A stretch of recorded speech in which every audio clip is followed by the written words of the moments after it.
shoot, shoot, shoot, shoot, shoot, shoot, shoot, shoot, shoot, shoot, shoot, shoot, shoot, shoot, shoot. Hey guys, welcome. It's Ren City here, host of Sports and Shorts of Sorts. We're going to jump right into this NFL Week 5 recap and jump into what's going to happen in Week 6. Let's hop right to it here. We'll start with the crazy Thursday night football we got. It was a wild Week 5, and what better start could you have? NFC South showdown, with the Tampa Bay Buccaneers visiting the Atlanta Falcons. Wouldn't take long for the Falcons to get the crowd going. Kirk Cousins found Drake London to get a nice 18-yard scoring drive. Good contact after the catch to score on that one. Bucs responded by going on a long drive where Baker Mayfield found Mike Evans wide open for a touchdown, making it 7-7. McLaughlin would hit a field goal to make it 10-7. And then we see the Atlanta Falcons answer with Kirk Cousins finding Darnell Mooney in the end zone. 24-yard pass where Mooney had to make a tough catch in traffic, but he pulled it in, and the Falcons would go up 14-10. Bucs got great field position to try and answer. Sean Tucker returning a 52-yard kickoff return to get deep in the Falcons' territory, where Baker Mayfield found Mike Evans on a 23-yard touchdown play. Their second touchdown connection of the game, and Tampa led 17-14. Atlanta had answered again with a 54-yarder by Younghoe Koo, and the game was tied at 17. But the Bucs added another score before halftime. Baker Mayfield rolled out, found Sterling Shepard from 4 yards out, and that touchdown gave the Buccaneers a 24-17 lead going into halftime. To end the third quarter, that featured just field goals from each team, Atlanta's Bijan Robinson would bust out a 29 run to get deep in the Tampa territory, where just a few plays later, Kirk Cousins found Darnell Mooney, their second touchdown connection. Mooney showing off the excellent evasive skills after the catch to find the end zone from 12 yards out, and that tied the game at 27.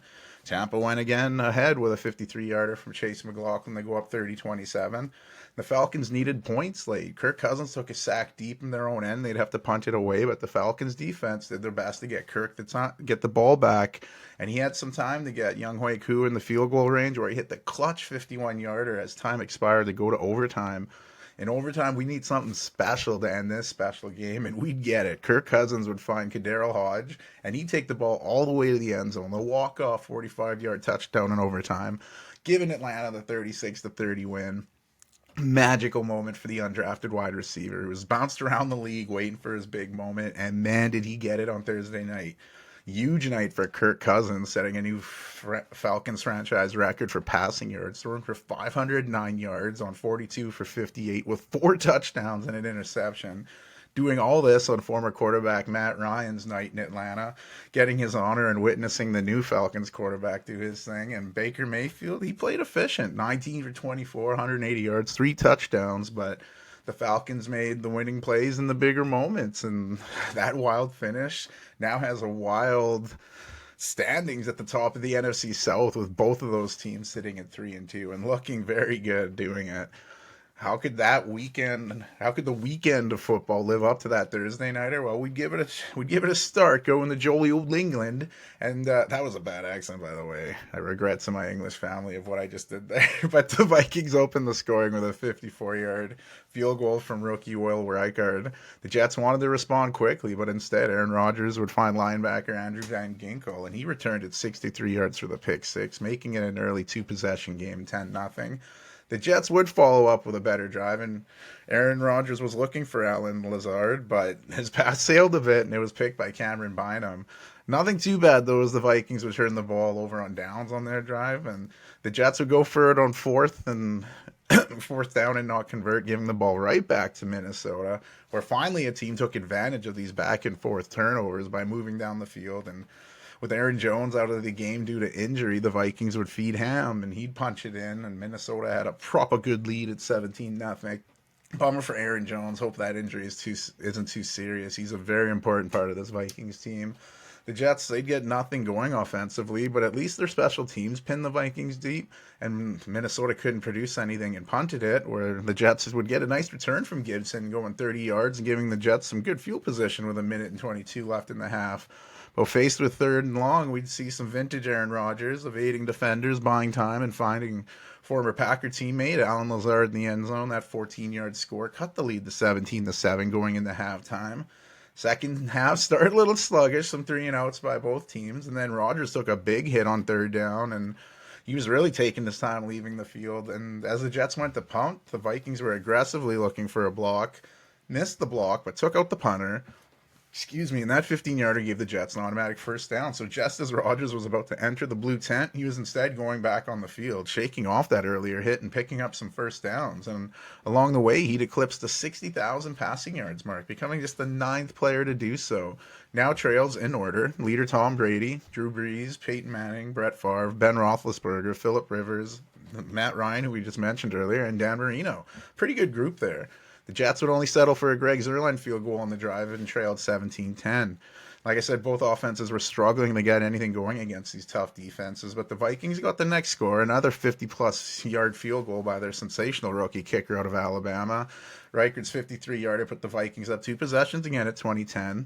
And both offenses struggled. And Sam Darnold, he thought he was wearing a Jets jersey for a second, the way he'd make a bad interception in his own territory.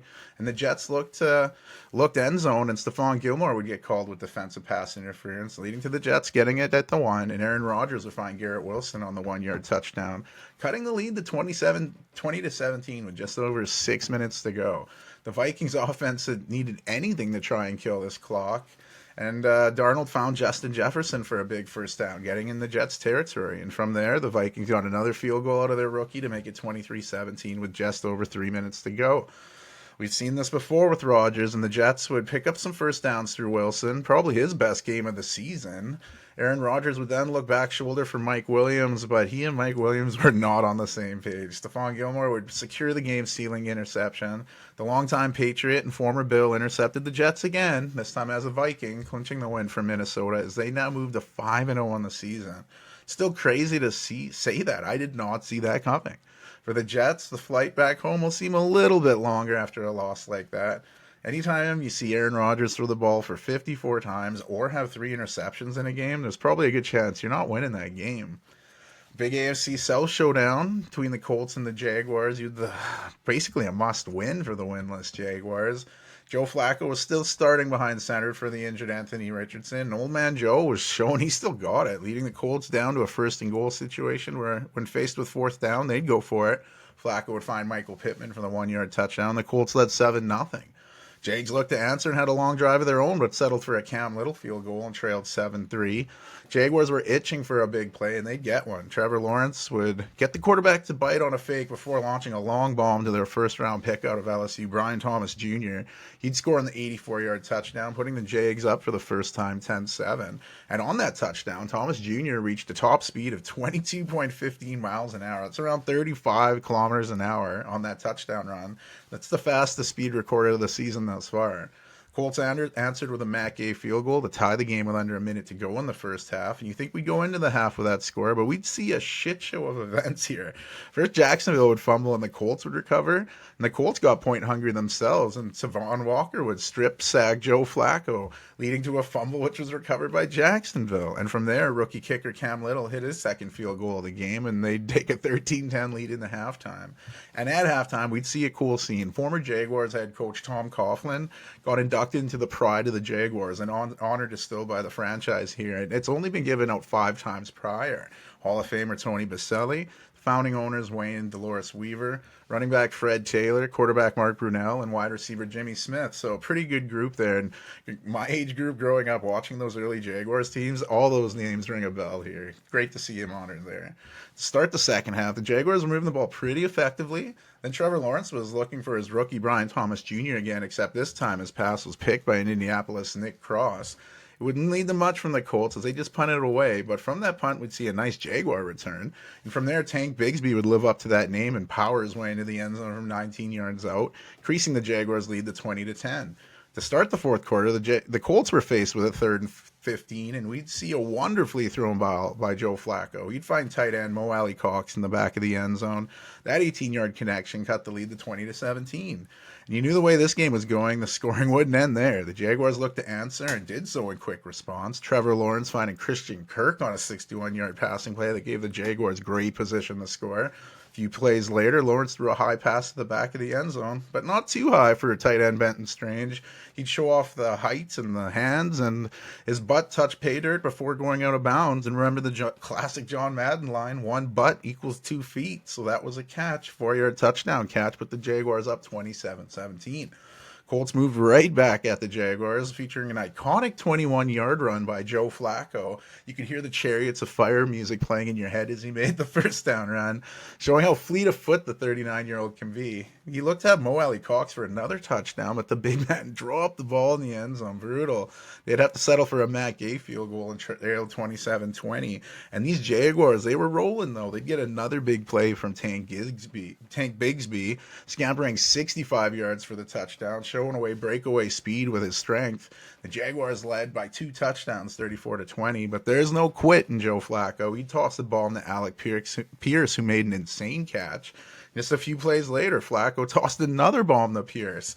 46-yard play that almost scored but got the Colts down to the 1. And from there, Trey Sermon punched it in to make it 34-27 with just under 4.5 to go. Jaguars offense stalled and punted it to Indy, and Joe Flacco showed off that cannon arm again, hooking up with Alec Pierce on a 65-yard touchdown this time. The massive scoring play tied the game at 34 with just under 3 minutes to go.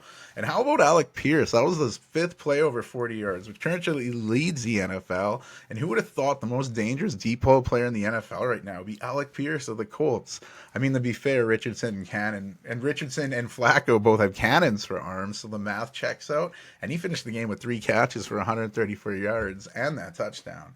But it was make or break time for Trevor Lawrence and the winless Jaguars. They could not afford to lose again. They'd moved the ball pretty effectively on the drive, and Lawrence found Christian Kirk for a big play to get in the Colts territory. And their 21-year-old rookie kicker out of Arkansas stepped up, nailed a 49-yard field goal with 17 seconds left. Clutch kicking by Cam Little put the Jags up 37-34. Colts needed a miracle, but instead they'd end the game with Joe Flacco taking a sack. Trevor Lawrence could not have asked for a better birthday present. The newly 25-year-old helped guide the Jaguars to their first win of the season, and with that win, they are no longer any winless teams in the NFL this season. Now 2-3 Colts, they played their asses off and just lost a tough one to a division rival. Speaking of division rivals, we had a big-time AFC North battle between the Baltimore Ravens and the Cincinnati Bengals. All the division games were fire in week 5, and this one set them all ablaze. The Ravens had a nice drive going in the Bengals territory, and after Lamar Jackson was stopped short, King Derrick Henry would blast into the end zone from a yard out. He initially slipped, but still had enough power to get into the end zone. That'd be his 100th career touchdown. Amazing feat for that big man. The Ravens led 7-0, and the Bengals would answer by moving down the field, where Joe Burrow would cap the drive off by finding T. Higgins from 11 yards out, tying the game at 7. You knew the Ravens would answer, and they did by marching down the field on their own, where Lamar Jackson spotted Rashad Bateman, and he'd scamper into the end zone. That 16-yard score put the Ravens back up 14-7.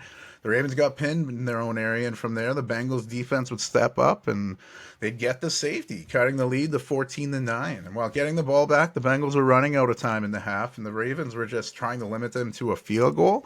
But in the process, you'd have Jamar Chase running right by them, and Joe Burrow hitting them with a dime, scoring on a 41-yard touchdown. Burrow took a shot but delivered the perfect throw. They'd go for 2, and Burrow would throw an interception, but there was a penalty, and they'd get a second chance. And from there, Canadian Chase Brown punched it in, giving the Bengals a 17-14 lead going into the break. After the Bengals got the ball in the second half, they'd go down the field on the Ravens, and they'd cap a drive off with Burrow finding Higgins again, their second touchdown connection. This one from 5 yards out, but the Bengals up 24-14. Ravens were looking for an immediate response and moved the ball down the field with an unlikely source. Lamar Jackson found tight end Charlie Collar on a 55-yard pickup, and 2 years later, Jackson found another tight end, this one Isaiah Likely from the pocket, and he'd cut the lead to 24-21. In a game where defense looked optional, the Bengals answered again. Joe Burrow would end another drive by finding Canadian Chase Brown out of the backfield, scoring on the 4-yard touchdown. Cincinnati was back up 2 possessions, 31-21. But the Ravens moved the ball down the field with ease. Like I said, defense was optional in this one. Jackson found tight end Mark Andrews, a rare catch for him this season. He was stopped short of the end zone, but on the next play, how about Charlie Collara, the third tight end, stepping up big in this one, getting the 2-yard touchdown. They cut the lead to 31-28. The Bengals responded in no time with Joe Burrow finding Jamar Chase on a short pass. Except Chase would break a tackle and show off that speed, going 70 yards for the touchdown. And just like that, the Bengals were up 10 again, 38-28. This game was crazy. And it'd get crazier. The Ravens would go down the field, making nice plays all over the field, and then would face a 2nd and goal. Lamar Jackson fumbled the snap. He picked it up, bought some time, stiff-armed a defender to the ground, chucked one back towards the middle of the field in the end zone, finding tight end Isaiah Likely. It was such a ridiculous play.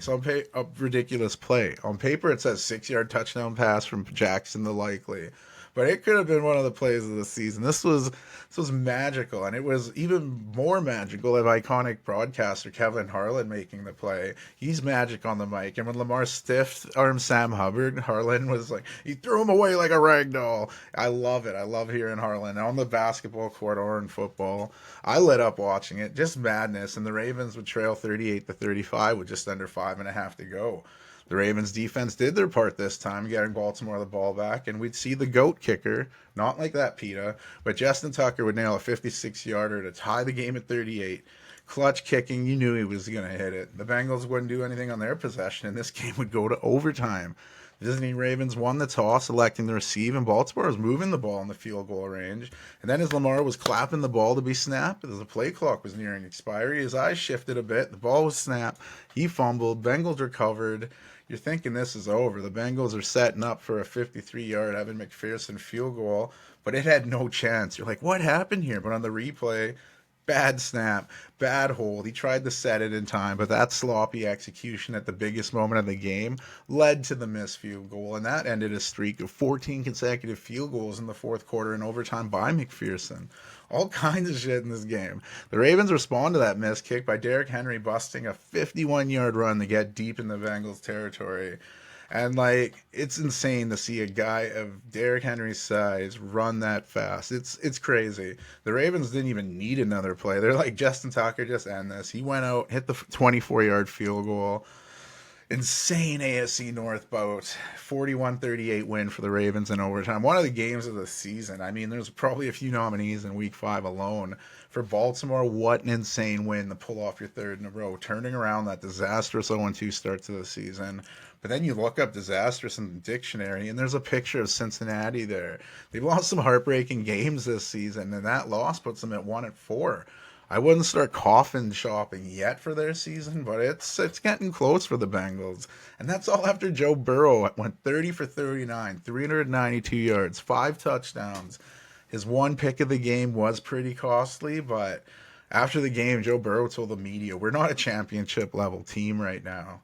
There's trouble afoot in Cincinnati, and I don't know how this ends well. And we know those receivers are disgruntled wanting out, but they're playing good right now. I feel they have the firepower to turn it around. The AFC's tough, but if it's got to start, this winning streak has to start now. I don't think they can afford another loss, but we'll continue. The Andy Dalton Revenge Tour continued. The Red Rifle and the Carolina Panthers went into Chicago to face number 1 overall pick Caleb Williams.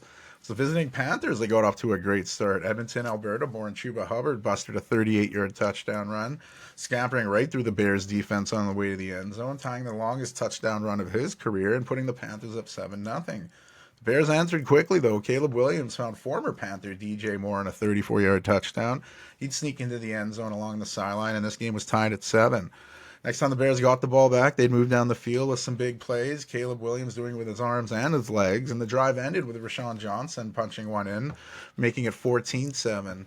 Bears again went deep in the Panthers' territory, and again they'd punch it in from a yard out. This time it was DeAndre Swift's turn, and he'd score to put the Bears up 21-7. Bears got the ball back relatively quickly after their defense forced a quick punt, and they pick up some nice plays. And Caleb Williams had DJ Moore one-on-one outside, and the number 1 overall pick threw a perfect ball to DJ Moore, finding the former Panther for his second touchdown in the game against his former team. And Bears kicker Cairo Santos missed the extra point, but that was really the only negative play for the Bears in the first half. Carolina's Blackshear would get a nice return off the kickoff to set an Eddie Pinheiro field goal for Carolina, but he'd miss it. Kind of summing up Carolina's half, and then Chicago led 27-7 going into the break. Second half didn't do much better for Carolina. Andy Dalton would look for a big play and get picked off by Kevin Byard. Caleb Williams had a nice play where he ran into the end zone, but a clipping penalty took that touchdown away, and the teams would exchange field goals in the third quarter. Chicago was cruising with a 30-10 lead, and late in the fourth, they had another touchdown with Rashawn Johnson running in his second of the game. And after that, he broke the play, and there'd be some pushing and punches thrown. Blowouts kind of bring that energy, and Panthers cornerback J.C. Horn and Bears offensive lineman Matt Pryor were both thrown out of the game for their involvement. Bears decided to go for it and didn't convert, and after all that shenanigans, the Bears led 36-10. The Red Rifle hit the pine, and we could see Bryce Young back out there again. There'd be no other scores, and the Bears would win convincingly at home, 36-10. Like I said, big win for them. Rookie quarterback seems to be finding his way in the NFL now after his early struggles. Maybe all of us shouldn't judge a rookie's career based off his first few games. For the Panthers, that was pretty bad. The good vibes of that first one of the season seem a little outdated now. Despite the loss, head coach David Canales said the team will be continuing to go with Andy Dalton at quarterback one.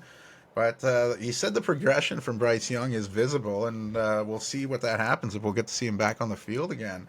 I like the approach Young's taking, and hopefully using this benching as a way to go better, to get better going forward. I want to see Bryce Young thrive in this league. We'll see what happens. The Dolphins were still rolling with Snoop Huntley, and they'd get the opening score in the battle with the AFC rival New England Patriots. It'd be a 54-yard field goal by Jason Sanders, but points were a premium in this one. Late in the first quarter, the Patriots would answer with running back Ramondre Stevenson, who was benched to start the game for his recent fumbleitis, but he'd bust a 33-yard touchdown run, showing why he's usually the starter. And that put the Patriots up 7-3. But things got worse for the Dolphins in this game. The already injury-riddled team picked up another one when Devon Achane would pick up a big hit and leave the game with a concussion. The running back was set out for the game, and he did not return. They'd look for more points, but their kicker Sanders would doink his 41-yarder off the uprights, and the Patriots still led 7-3.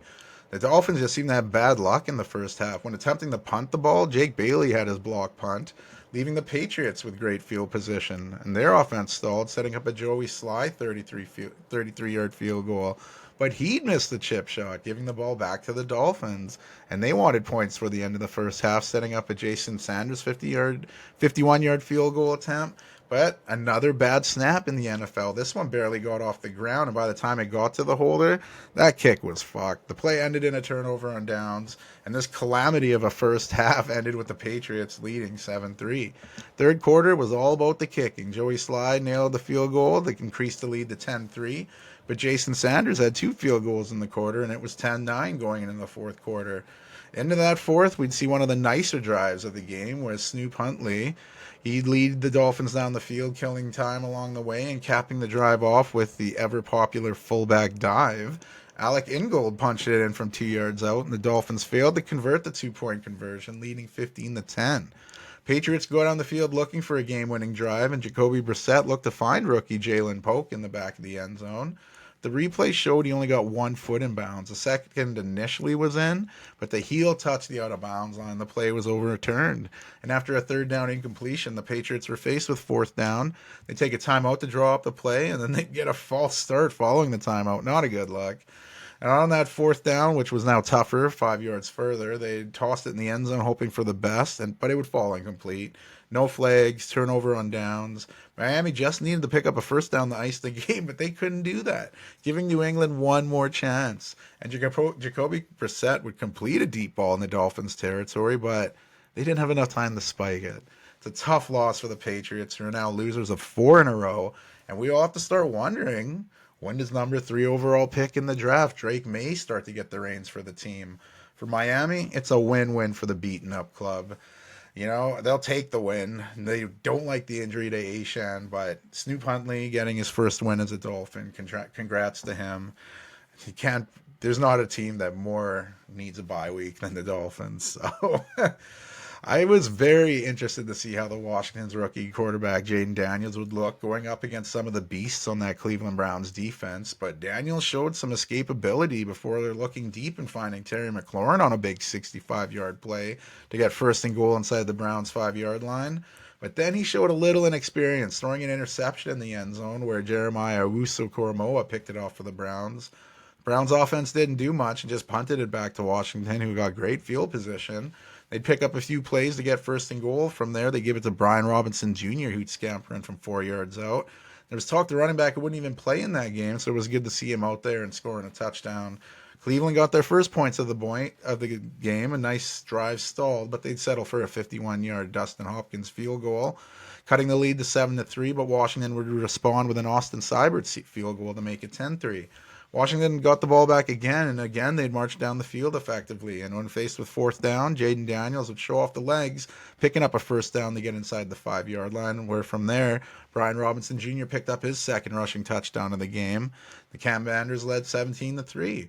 The Browns offense, again, did nothing, giving the ball back to the Commanders, and they didn't just run the clock out. They went deep. Jaden Daniels showing off one of the best throwing long balls in the league, finding De'Ami Brown down the sidelines. 41-yard touchdown, gave the Commanders a 24-3 lead going into halftime. And it was cool. You could see Daniels talking with offensive coordinator Cliff Kingsbury about something he saw in the Browns defense and how to exploit it. And the result of that was that great play to Brown. Like I said many times on these recaps, Jaden Daniels, not an ordinary rookie quarterback. To open the second half, the Commanders were looking to get some more points, but Terry McLaurin would get the ball punched out of his hands by Jeremiah Owusu-Koramoah. Another big play for him, the forced fumble to go with his earlier interception, and the Browns had great field position. They had numerous chances to get in the end zone, but just couldn't, resulting in another Hopkins field goal, making it 24-6. Commanders would answer with that potent offense by marching down the field and capping a drive off with Jeremy McNichols from 3 yards out. The running back keeping up his scoring ways from last week, and that was with Austin Ekeler back in the lineup, showing that the Commanders really have a Cerberus at running back with the three heads there. They led 31-6 at this point. Cleveland looked to answer, and Deshaun Watson took a sack, fumbling in the process, where Washington recovered and got a field goal eventually. In the fourth, we'd only see one score. Finally, a Browns touchdown. Deshaun Watson found tight end Jordan Akins for a 10-yard pass. That cut the lead to 34-13 and made the scoreline a little more respectable. But this was all Commanders. They beat up on the Browns to the tune of 34-13. And you won't hear me stop talking about Jaden Daniels. The guy is insane. He's accurate. He kills you with his feet. Everyone's drooling about the guy's play. His long ball, whew, amazing. He seems to be a good character dude, too. And like I said, I've never had a Commanders jersey, but I'm going to have to get a Jaden Daniels one, I think. For Cleveland, not a good performance. And when questioned about the starting quarterback for next game, head coach Kevin Stefanski said he's already sticking with Watson. The 1-4 Browns are the only NFL team that has failed to total 300 yards in a game this season. Not good. Bills and Texans. This one I was really excited for. Battle of 3-1 teams. The Bills going into Houston to take on those Texans. They go on a long drive, but the Texans defense held up, and Buffalo settled Fuller or Tyler Bass field goal. Texans immediately looked to answer by marching down the field, and you'd see nice play from C.J. Stroud, really spreading the ball around, and that drive ended up with Cam Akers, who's filling in for the injured Joe Mixon, scampering in from 15 yards out, and Houston took the lead.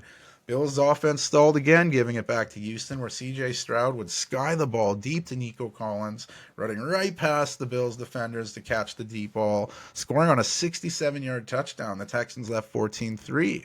But we'd see something concerning involving Nico Collins, especially for fantasy owners like myself.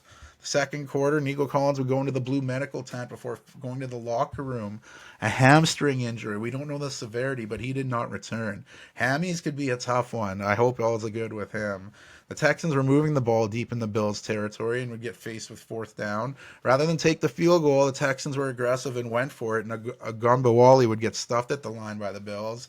Turnover on downs, where the Bills drove again leading to no points, where the Texans got it back, and they'd had a 50-yard Fairbairn field goal as the first half expired, taking a 2-touchdown 17-3 lead in the halftime. Texans started the second half with another Fairbairn field goal, leading 20-3, and the Bills looked to answer in probably their best-looking drive of the game. They'd get some help from a late hit on Josh Allen. giving them a 15-yard penalty, and they'd cap that drive off with a James Cook touchdown. That 5-yard score cut the lead to 2010. The Bills got the ball back again, and while driving, they were faced with 4th and 5. Josh Allen found rookie wide receiver Keon Coleman in first down range. He turned away from the defender and show off that speed, finding his way to pay dirt. 49-yard touchdown cut the lead to 20-17. The Bills would get the ball again and had a nice drive, but came away with no points. So Houston was looking to add some of their own. C.J. Stroud was moving the ball down the field, and he and former Buffalo Bill Stephon Diggs were on a different page. And Stroud threw a bad interception, giving the ball back to Buffalo, where Buffalo again couldn't capitalize and had the punt. And also on one of the plays, Josh Allen took a big hit, his head bouncing off the ground. He was woozy, but okay as he walked off. Strange how that wasn't even looked at for a potential concussion. The Bills' defense stopped the Texans, and the Bills' offense got it back again, where they'd settle for a field goal and tying the game at 20 with just over 3 minutes to go. Texans looked to get some points, but on 3rd and long, C.J. Stroud would get called for an intentional grounding call. It looked to be a miscue between tight end Dalton Schultz and Stroud, but it resulted in a penalty. Texans were knocked out of field goal range, and they'd have to punt. But they had great execution pinning the Bills deep in their own end. And you were thinking Buffalo would just, run some time off, play for overtime. They're deep in their own end. But instead, they elected to throw it on each of the 3 downs, and each one was incomplete. 2 of them could have been intercepted. Very aggressive and questionable play call by the Bills. And they'd have to punt deep in their own end. The Texans would get a little bit of a return, almost going right in the field goal range. From there, they'd throw a quick short pass to get a few more yards before calling a timeout. I mean, it wasn't going to be easy setting up a potential 59-yard field goal for Kaimi Fairbairn, but he'd knock it right down the middle. The walk-off kick gave the Texans a 23-20 win as time expired. What a game. Like I said, head-scratching plays by the Bills late. Coach Sean McDermott's come out and taken the blame. I mean, the offensive coordinator should take some blame too. I just don't get what they did late in that game there. But regardless, it's a loss for them. Texans moved to 4-1. Bills 2 losses in a row. This one was very winnable. Josh Allen had an atrocious game. He was definitely outplayed by C.J. Stroud. Allen would finish with 9 for 30. Terrible completion percentage there on 131 yards and a touchdown to Coleman. If you think 49 of his 131 yards was on that one play to Coleman.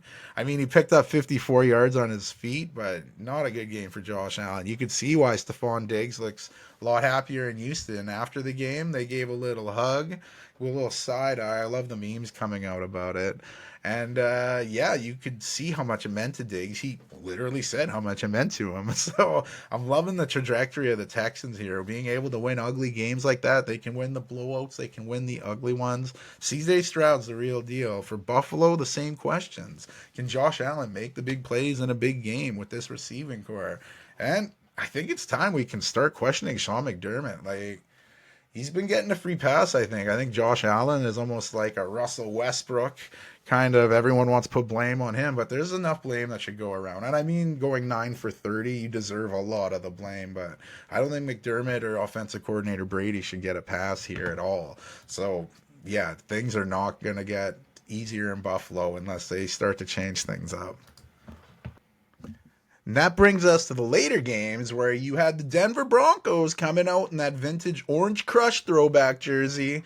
Big division game with the Las Vegas Raiders. I love that old school orange, by the way. And it was the visiting Raiders who opened the scoring early. Gardner Minshew would find rookie tight end Brock Bowers on a short pass. He threw it high, but the tight end showed up the hops, grabbing it like a rebound. Then he'd show off the speed, going outside and scampering to the end zone. 57-yard touchdown, give the Raiders an early lead. Broncos didn't do much, punted it back to the Raiders, where Daniel Carlson hit a field goal to make it 10-0. The Broncos responded with a Will Lutz field goal. It was 10-3. Raiders were moving the ball pretty effectively, and while they were in the red zone, they were thinking touchdown. Minshew rolled out, and he threw it a little too high, and they got picked off by Patrick Surtain III. He'd returned the pick six 100 yards to pay dirt the other way, tying the game at 10. What a swing. Huge swing. Instead of scoring points, the Raiders gave some up. It was huge. Denver's Will Lutz would hit another field goal as first half expired, and the Broncos led for the first time in the game 13-0 going into halftime. The Raiders would punt from their own area, and the Broncos got a nice return from Marvin Mims Jr., taking it 38 yards into the territory there. And the next play, they'd find little Jordan Humphrey to get inside the 5. And from there, facing a third down, the Broncos picked up the touchdown through Jaleel McLaughlin. Took a swing pass from Bo Nix, and he was able to get the angle to find the end zone. That 4-yard score put the Broncos up 20-10. Gardner Minshew and the Raiders were looking to answer, and when faced with third down, Minshew tossed it deep, but he got picked off by Riley Moss. 24-year-old first career NFL interception, killing the Raiders' drive in a white cornerback alert. Don't see a lot of those in the league. Broncos looked to take advantage of that turnover, and Bo Nix had a fourth-round pick out of this draft. Rookie Troy Franklin, wide open in the end zone, but man, did he whiff on the catch. Broncos punted, and it was probably one of the worst missed catches of the week. Just saying. But we'd see a change at quarterback for the Raiders. Aiden O'Connell would come out to replace Gardner Minshew. His drive did not last long. The Broncos would get it back and drive down the field, where they'd cap it off with a quarterback sneak by Bo Nix. He'd just reach over the line for the touchdown, making it 27-10. And after a failed drive earlier in the game, the quarterback and Sean Payton got into it a bit, yelling at each other, prompting the head coach after the game to say he's got a little Ferris Bueller in that player. Aiden O'Connell's second drive didn't go so well either. He was picked off by Patrick Surtain III, his second interception of the day. That led to Bo Nix finding Josh Reynolds with a 9-yard touchdown pass, and the Broncos were way up, 34-10. The Raiders were still looking for points with O'Connell running the show, and they'd get one. Amir Abdullah would punch one in from 3 yards out. They'd go for 2. Addison got it. Suddenly it was 34-18. The Raiders had to go for an onside kick, and like a lot of onside kicks this year, this was nowhere close. Huge win as the Broncos beat the Raiders 34-18. We're seeing more progression from Bo Nix. Like that little bit of fire going back and forth with Sean Payton. Denver fans have to be happy with the progress of the 12th overall pick in the draft thus far. And they're sitting 3-2 right now. In that tough division, that's pretty good. Contrastly, for the Raiders, they're now 2-3. And could the Gardner Minshew era already be over in Vegas? He struggled a few times already. And despite the Raiders leading 10-0 in the game, they lost by almost 20. You can't blame it all on Minshew, but that pick 6 to Surtain really swung the game, and the Raiders just could not recover. How long will the quarterback one leash be extended for head coach Antonio Pierce here for Minshew? He could be going to O'Connell sooner than we think. And how safe is Antonio Pierce's job? We know how Raiders leadership could go if these losses continue. We could see a double whammy, a quarterback and a coach gone. What did I say about divisional bouts? There were tons of them. We had another one in the NFC West. The Arizona Cardinals heading to San Francisco to take on the Niners. And less than 2 minutes into the game, the Cardinals opened the score. And Kyler Murray would make a fake and sprint through the hole, raising his arm like 5 yards off the line. He was barely gone, but he knew he was going the distance, showing off that speed, going 50 yards for the touchdown. The Cardinals led early. 49ers looked to answer and picked up a big play when Brock Purdy found Brandon Ayuk for 53 yards. Excuse me. It was nice to see Ayuk make a big play. 49ers red zone offense could not punch it in, though. 28-yard field goal from Jake Moody cut the lead to 7-3. The 49ers got the ball back, and they'd march right down the field, capping off with a touchdown this time where Brock Purdy found George Kittle in the end zone for a 4-yard score. That Kittle score, he just went into the zone, parked the bus, got the catch. They're up 10-7. Cardinals drove deep in the 49ers territory, but they got shut down, had to settle for a field goal where Chad Ryland would knock it through to make it 10-10. 49ers answered by moving the ball again, getting the first and goal situation, and Purdy had George Kittle wide open, but his pass led him a little to the sideline, and he'd be short, and that was big because the 49ers would get stopped and settle for another field goal. A little chip shot put them up 13-10. Cardinals were looking to tie it up with a Chad Ryland field goal, but the kick was blocked by the Niners. Lenoir picked it up, and he ran 61 yards for the touchdown, giving the Niners a 20-10 lead. Niners had a late drive before the end of the first half, but their decision-making was thrown off a bit because kicker Jake Moody picked up an injury, and punter Mitch Wishnowsky, there's a fun mouthful, would step into the game and knock through the 26-yard field goal. Nice kick for the punter as the first half expired, and an unusual way for the 49ers to take a 23-10 lead in the halftime.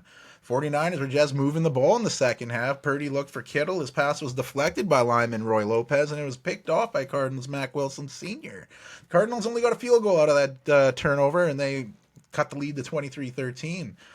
49ers moved the ball again, but they were faced with 4th and 20 in a tough spot. A little too close to punt, and you don't have your kicker. Moody's still out, so they said, fuck it, we'll go for it. Not even close, and they turned it over on downs. Early in the fourth quarter, Kyler Murray would find Elijah Higgins on a T-word pass. They'd go for two, and James Conner punched it in, cutting the lead to 23-21.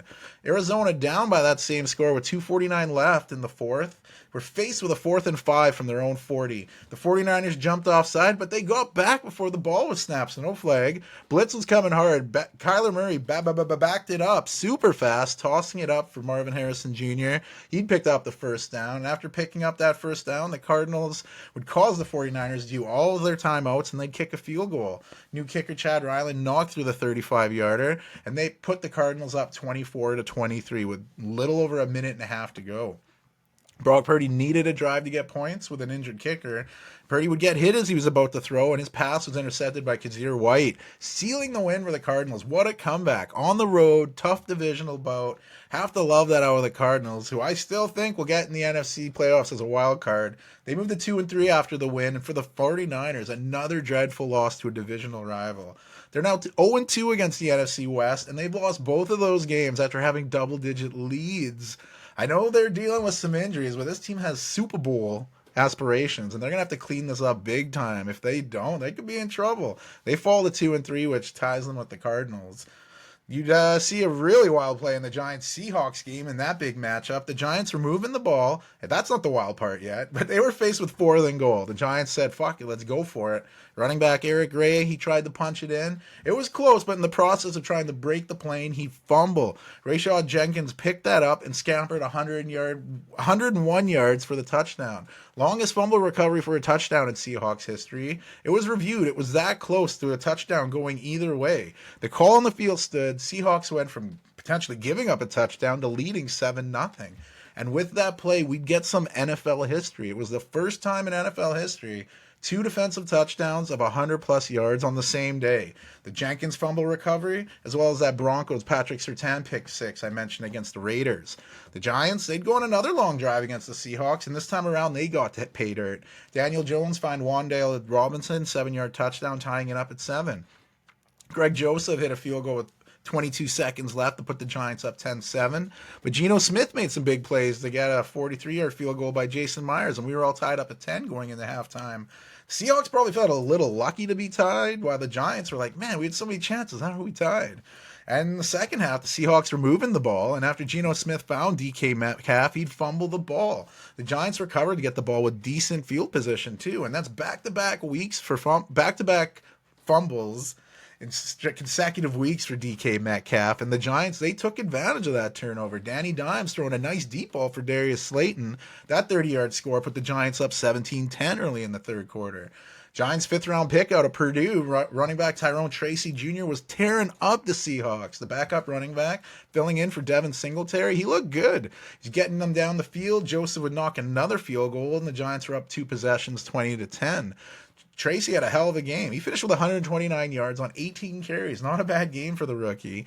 Seahawks were down 10, trying to move the ball quickly, and they'd move it with ease when Geno Smith capped the drive off by finding Jigma Smith in the end zone. That 5-yard score, and the extra point cut the lead 23-20. Just 2 minutes to go. The Giants would get the ball back, kill only a little bit of time, and they gave it back to the Seahawks, getting it with 1:40 left and 2 timeouts, only trailing by 3. First play of the drive, Geno Smith would see a huge hole, and with everyone's back turned, he'd scamper for a massive gain, getting in the field goal range in just one play. Offense kind of stalled there, and Seattle would be forced to attempt a game-tying field goal. Field goal will get blocked, though, by Giants' Isaiah Simmons, and his teammate Bryce Ford-Wheaton scooped that up, taking it all the way the other way for the touchdown. They'd kneel for the extra point to avoid any kind of calamity, because if they blocked the extra point and returned it the other way, it'd be an 8-point game, it'd be a 6-point game, so 7-point game. Quick math, Rennie. Yikes. But anyway, the Giants were up 29-20. Geno Smith would try to get some points with just 55 seconds left. He'd get sacked twice. The 6th and 7th sack of the game for the Giants. They'd hold on for the 29-20 win. Danny Dimes' era continues with the Giants as they pull off a massive upset across the country. And a lot of the hate Danny Dimes gets, let's give the man his flowers. 23 for 34, 257 yards, 2 touchdowns, 0 interceptions. And Daniel Jones, he looked like he regressed after signing that big contract. But when the Giants' running game's effective and what Tracy was doing for him today, Jones can shine a bit and play some turnover-free football, which could lead to some Giants wins here, which no one saw it coming in the year, really, right? Despite the great things I said about the Giants, the Seahawks were coming in with only one loss, looking like a good team, and I think they might have overlooked the Giants a bit. They have that big divisional game coming up against the 49ers, and I think they just abandoned the run on this one. With Kenneth Walker the third and Zach Charbonnet, Geno Smith should not be throwing it 40 times, I think. And my final dig at the Seahawks, DK Metcalf. You can't have your biggest game breaker fumbling the ball every week. 2 weeks in a row now for Metcalf. You know what team like San Francisco coming up? They are going to be looking to punch that ball out. So he's going to have to be careful. There's going to be 3 straight games. My Packers, they went to LA to face the Rams. 2 coaches, 2 good friends, former colleagues. Packers head coach Matt LaFleur and Rams Sean McVay facing off against each other. One person who wasn't facing off with anyone in this game was Packers wide receiver Romeo Doubs. He was suspended for the matchup with the Rams because of conduct detrimental to the team. It was reported he skipped practice Thursday and he wasn't present Friday because he's upset with his role in the offense. The suspension kept him out of the game, and head coach Matt LaFleur said the team and the player are moving on from the situation. But back to the game that actually happened with players involved. The Packers would open the game with the ball, moving the ball deep in the Rams' territory thanks to a big play from Jordan Love to Jaden Reed. That 54-yard play got the Packers inside the 5, and from there, Josh Jacobs would punch it in, giving the Packers an early 7-0 lead. But the Rams would look to answer. Kieran Williams busted out a long run to get deep in Packers territory. The Rams got first and goal, but after getting stopped 3 times, they'd go for it, and Matthew Stafford's pass would go incomplete. Rams turning it over on downs. Packers didn't do much with that, and the Rams got the ball back, and they just march it right back. But this time they'd punch it in. Kieran Williams scoring the 1-yard touchdown to tie things up at 7. Late in the first half, just before the 2-minute warning, Jordan Love was getting pressured, and after getting pushed by a blitzing Byron Young in his own end zone, he was stumbling, and he was looking like he was going to go down for a sack and a safety. But just before falling to the ground, Jordan Love would try some improvisation.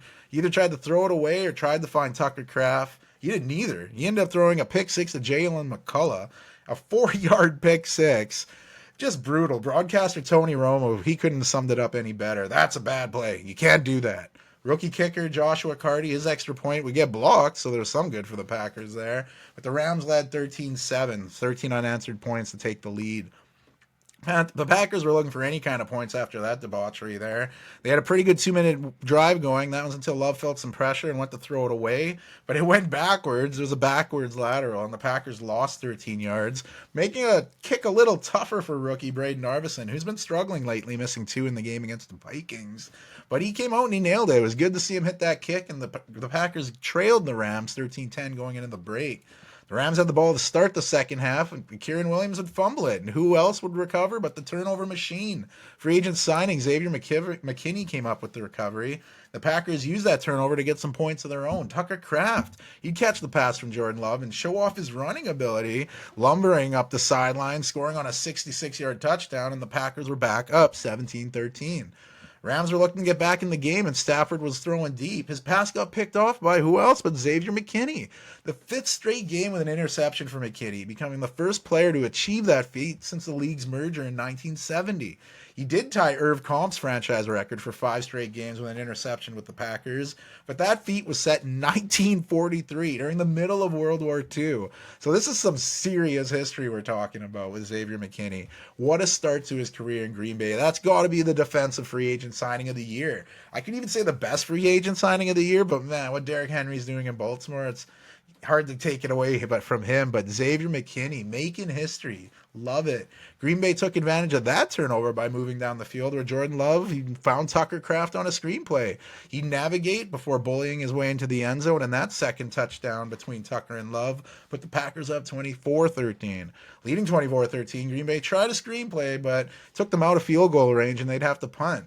The Rams would move down the field pretty easily, getting into the red zone in no time, where Stafford looked for Kobe Parkinson in the end zone. Packers got offensive PI, giving the Rams the ball at the 1, where Stafford found DeMarcus Robinson on a 1-yard play. They'd go for 2, fail to convert, and still trailed 24-19.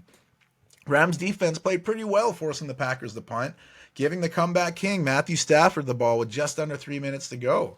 The Rams moved methodically down the field, converting first downs along the way. They'd also have a few reviews go in their favor as they continued to move the ball, but then the Rams would be faced with a 4th and 5, and the Packers brought the pressure, forcing a quick throw from Stafford. It was just outside the reach of Parkinson and fell incomplete.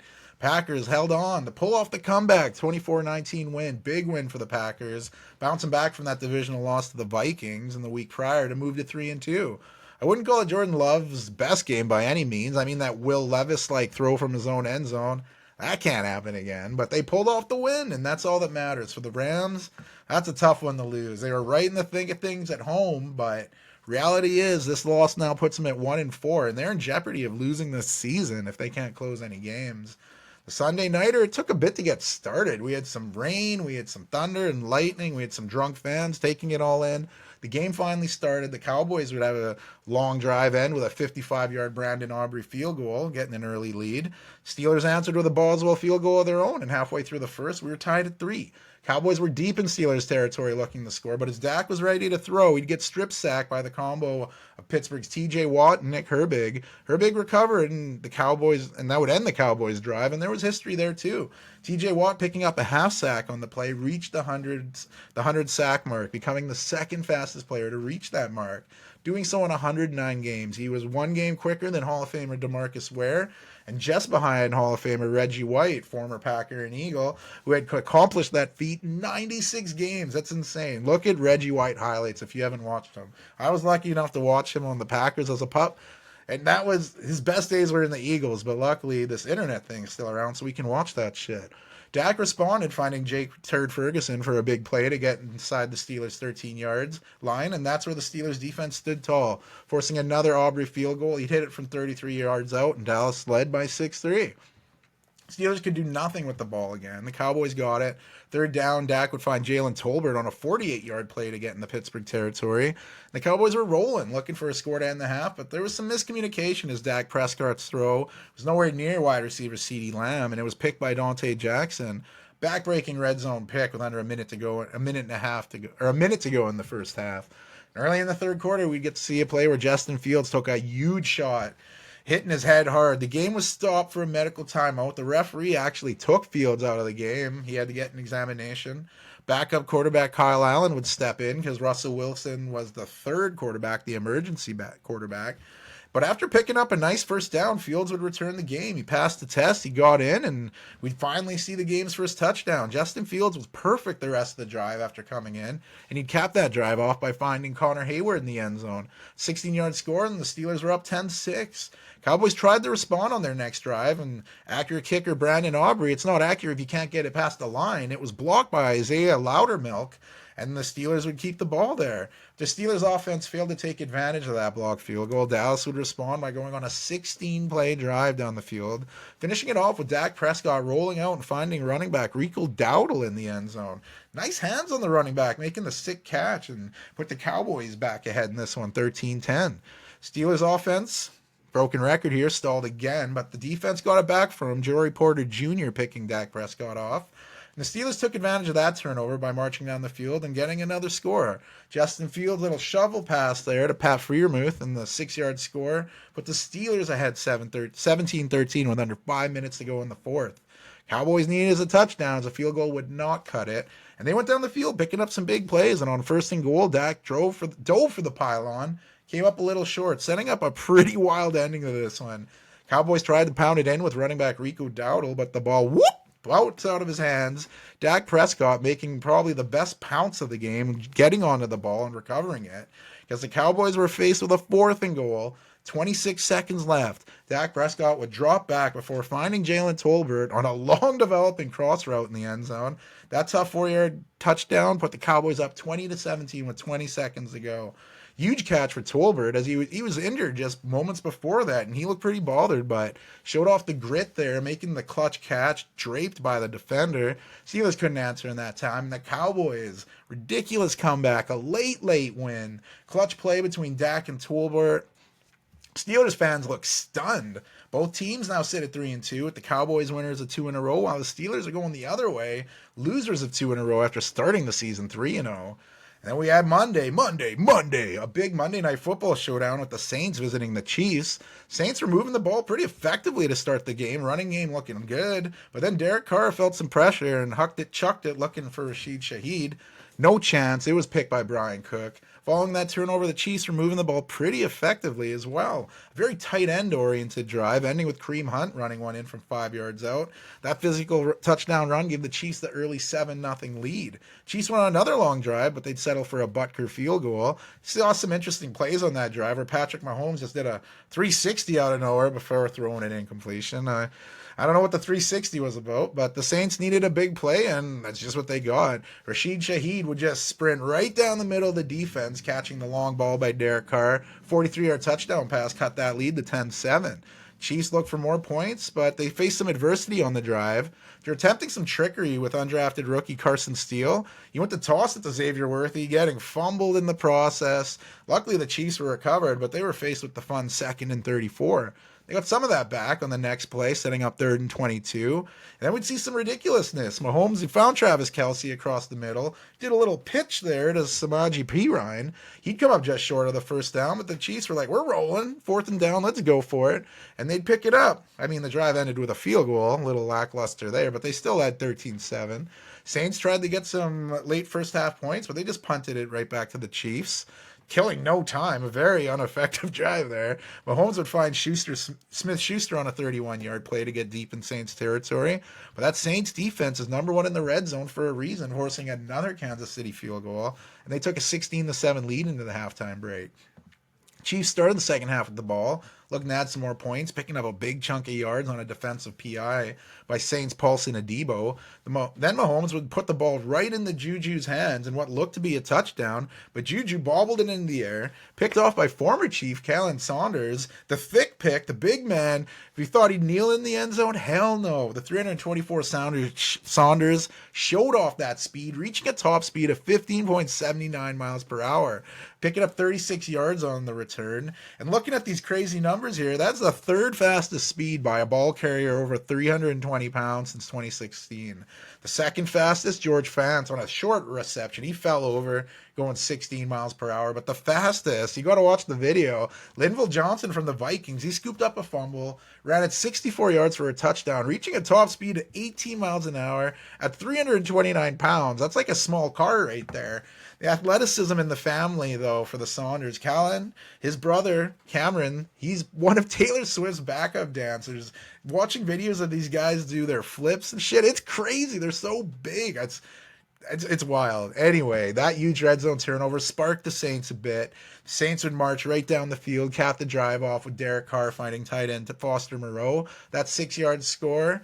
But the Blake group, you'd miss the extra point, and the Saints trailed 16-13. On the Chiefs' next drive, Mahomes showed his trust in Juju, going right back to him after that bobble, and Smith-Schuster responded by making the catch and taking it 50 yards, get inside the Saints' 20. From there, the Chiefs would keep the Saints guessing, go into this funky, fresh formation where Travis Kelce lined up in the shotgun, Mahomes behind him, and Kelce would take the snap, hand it off the wide receiver, Xavier Worthy. He'd get in the end zone from 3 yards out. Some trickery as the Chiefs went up 23-13.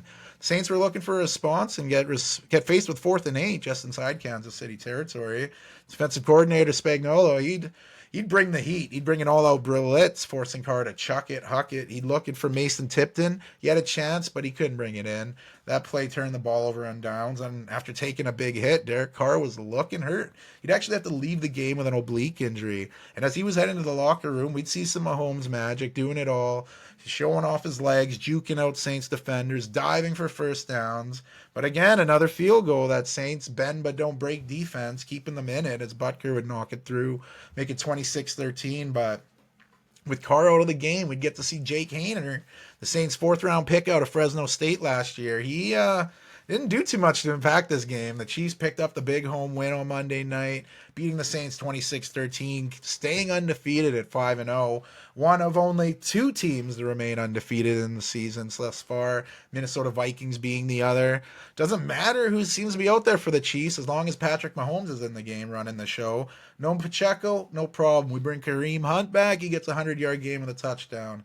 Rashid Rice, what are you doing? Juju Smith-Schuster, 7 catches, 130 yards. He did have that disastrous drop that brought us that awesome thick pick, but it all worked out for the team in the end. New Orleans, that's 3 straight losses after starting the season on fire, winning those 2 games to start the year. But That's week 5, and we already got to look at week 6 here. We rolling with a recap of week 5. Let's jump to week 6. Chiefs and Vikings, we know they're staying undefeated because they both have byes going into the week. Joining them are the LA Rams and Miami Dolphins, who, to be quite frank, are both in need of a bye week with their injury woes adding up. I'm looking for a bounce back week personally. My picks in week 5 went 6-8, a loser. Not very good. So I will bounce back, starting with the Thursday night pick. The spectacular game we got last week, that bar has been set high for Thursday night football. But we got a division game, 49ers Seahawks. This could be an exciting one. Both teams kind of need a win here after taking tough losses. Seahawks currently leading the division at 3-2, but a loss to San Fran would relinquish that lead. The 2-3 49ers are right behind them, tied with the Cardinals. And I think this will be a tough one, but I can't see the 49ers losing 3 straight divisional games to start the season. Seahawks will be looking for a bounce-back win after that tough loss to the Giants, and it's hard to think the Seahawks losing 2 at home in a row, but I think that's what's going to happen. The Seahawks will try to get that running game going, and I think they'll give up on it, leading to Geno throwing too much, and it's going to lead to San Francisco taking a win. Like I said, I have 49ers taking the Thursday game. On Sunday, we got another game of football in London. Week 6's matchup features the Jacksonville Jaguars and the Chicago Bears. The Bears actually look really good in their win against Carolina in week 5. Teams coming together. Williams and DJ Moore, they're growing that chemistry. And with that defense, they're always going to be in the game. But with that said, the Jaguars finally got a win. Their first of the season, and in the process snapped that terrible losing streak of Trevor Lawrence starting games. And I think that win's going to help the Jaguars get back on track. I see the London travel maybe affecting Caleb Williams here a bit, and I see the Jaguars winning in London. They always seem to be playing in London. They have a 6-5 record in 11 games. Keep that winning record going. I see the Jaguars beating the Bears in the battle of wild animals in London. Doesn't get easier for the New Orleans Saints after that tough loss to the Chiefs. They have an NFC South battle with the Tampa Bay Buccaneers. We'll see if Derek Carr will even be able to go. Oblique injuries are not a good time. And I know it's early in the week, but I think he'll be good to go. If not, I don't think it's going to be close. Nothing Hainer did really excited me. So I think Carr's got to be in there for this game to be a big fight. But I think that fight's going to come up short against Tampa Bay. They look pretty good, losing that tough one to Atlanta in overtime. And I see them bouncing back and taking it out on the Saints a bit. And it's wild, those hurricanes hitting the United States right now. I guess the Bucs have already evacuated Tampa Bay, and they're chilling in New Orleans. Terrible what those storms are doing to people down there. I hope everyone's making it as well as you can with shit like that. These hurricanes are no joke, but back to the field, I have Tampa Bay beating the Saints Nolans. We got a juicy regional matchup here and some exciting quarterbacks to boot. You have the Washington Commanders, number 2 overall pick, Jaden Daniels, taking on 2-time NFL MVP, Lamar Jackson. This game should feature plenty of jaw-dropping moments, and I'm excited to see how this one plays out. The 4-1 Commanders have been rolling on their 4-game winning streak, but so have the Ravens. They're on a bit of a 3-game winning streak of their own, and some streaks are going to end on Sunday, and I see the Ravens pulling off this regional derby and winning a high-scoring affair. As great as those quarterbacks are, this one might come back to the running game. There's like a 3-headed beast right now in Washington with Robinson Jr., Eckler, and McNichols has really been working his way into getting some reps. But they're going up against one beast known as King Henry. I see the combination of Henry and Jackson taking the win. But this should be a fun one. This should be a juicy matchup, as I said. This game's a tough one for me, this next one. I'm always going to roll with my Packers, but I really like the Cardinals this season. I have high hopes for them. I keep saying they're going to make the playoffs. And the Packers, they escaped from LA with a win, and it'll be nice to return home for them to host the Cardinals, but they can't take the Cardinals lightly. They start the games on fire every game, and they pulled that ridiculous comeback off against the 49ers, showing they can win late. But Kyler Murray's legs, they could be the difference in this one. Running quarterbacks seem to kill the Packers, and I'm hoping Murray's legs don't end up killing Green Bay in this one. I hope he throws a pick to Xavier McKinney, see some more history, and keep that interception streak going. But in all that, I see the Packers winning. I see Love having a much better game. No more pick sixes falling out the back of the end zone. Throw that shit out. That brings us to the Colts and Titans, another divisional battle, AFC South one, featuring a Colts team that's a little heartbroken after their loss. Joe Flacco played great. You know he'll be ready to go, and he may have to. There's talks Anthony Richard could return from an oblique injury, but I'm thinking they're going with Joe against the Titans. And the Titans picked up their first win of the season before the bye week. Maybe some watching film would prevent Will Levis from making those boneheaded plays that cost his team the game. This game should be a tough one, but I think Brian Callahan's team will come out of this bye week fired up. I see the Titans upsetting the visiting Colts and grabbing their second win of the season, and I think the Titans will just run it down the Colts' throat. And Flacco, I think he's going to have trouble with that interior line of the Titans' defense, especially Jeffrey Simmons, a game changer. Houston Texans heading to Foxborough to take on the Patriots, and I don't see this one being too close, to be honest. There's going to be questions on whether Nico Collins will be good to go, especially as a fantasy owner.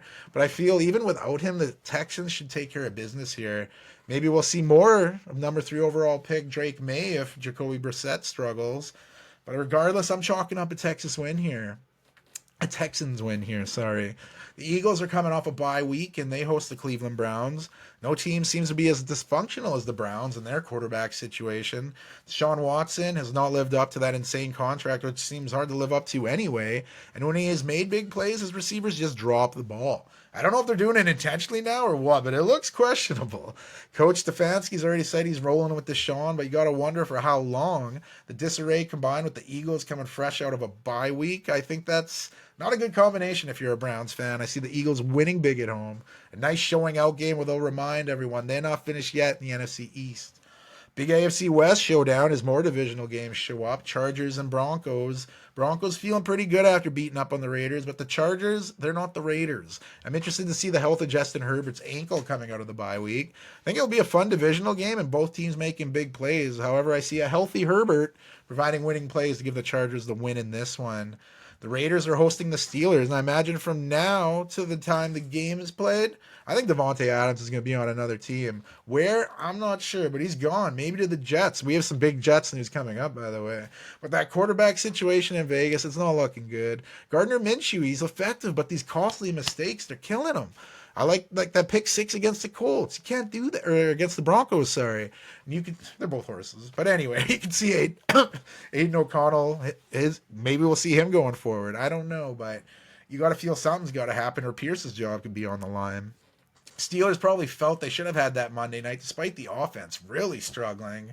But I think they'll make it up and beat the Raiders, because if not, are we going to see Russell? Last name Wilson. I don't know. I think Justin Fields has still done enough to keep the job, but who knows what can happen there if Russ is getting healthy here. Or who knows? Kyle Allen looked good on his one first down throw there. Maybe he'll get it in. But anywho, the Falcons, they travel to Carolina. More NFC South action. I think the Falcons and Kirk Cousins are starting to figure each other out a little bit here, and that's scary for the rest of the league. I see the Panthers improving from their Week 5 loss, but I see ATL leaving Carolina with a win in this one.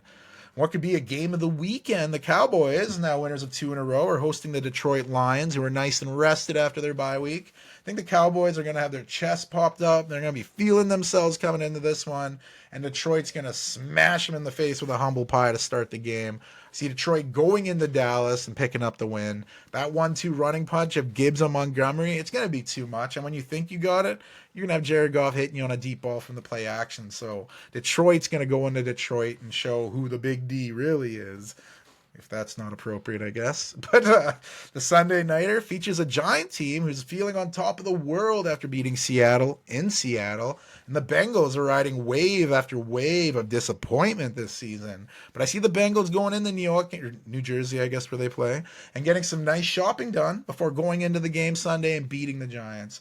I'm looking for some big touchdowns from Burrow to Chase. Throw a few T. Higgins ones in there. And I think it's going to be too much for the Giants. Bengals will get that a very elusive second win of the season.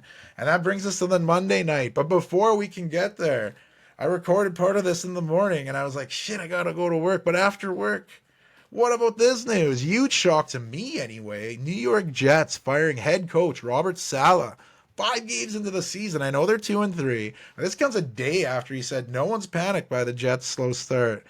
Man, I guess he wasn't feeling that room. Like I said, 5 games into his 4th season running the team, Saleh is out, taking the interim position, defensive coordinator Jeff Ulbrich.